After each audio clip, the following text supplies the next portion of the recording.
and inner relationship focusing and nonviolent communication. We're going to focus on inner relationship focusing, but I'm also going to talk and take questions about the distinctions in the different ways we can accompany ourselves. So I'm really excited about inner relationship focusing. I've been doing it for, 7 years, and teaching it for a couple, because the inner relationship is the base of, I think, NVC work also. Being connected with yourself and knowing from what your intention is, where you're speaking from. Are you coming from a lack, scarcity mentality when you're with other people and requesting something, or are you coming from the fullness of the qualities that you want to embody inside of you? And inner relationship focusing really helps us to situate that more in our bodies. It's even more body sense than simply translating what we call jackals in NVC into feelings and needs, which are one wonderful structure, and there's other structures to accompany the life inside of you. So even if I go inside and I find that I have tension here, I don't try to relax tension. That's something that other psychotherapy practices or even meditative practices say. But in focusing, we're with what's there and getting the information from what's there instead of controlling what's there.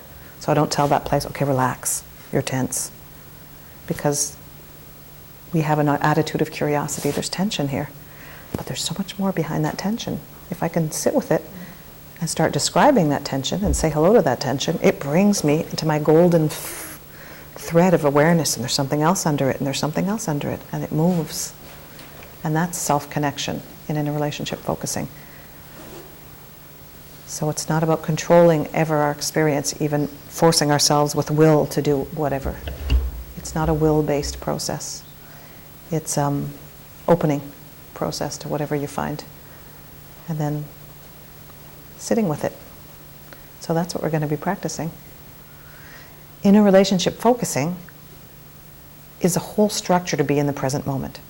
Because when you're following your felt sense, which we'll talk about later, you can't, it's happening now. It's unblooming now, it's unfolding now. So it's easier to stay in the present moment and to accompany it deep. So in some ways, I find feeling and needs are harder, you see. And I really find that helpful just in itself, talking about felt senses. I get a felt sense or a sensation. And it's mine. I can't get a sense of your felt sense. I get a sense of my felt sense about a situation and an experience, right? So I don't want to go into a lot of theory about inner relationship focusing, but there are some things. Most of you read the book, The Power of Focusing, and you've been doing NVC for many years, so that's helpful, because you already have a sensation of where do you go? Where do you go when you're trying to look for a need that's alive in you? I think all know the difference between something that is uniquely intellectual and something that can start as intellectual, but that you get a sense of in your body or a handle on. So that's already kind of connecting with the felt sense.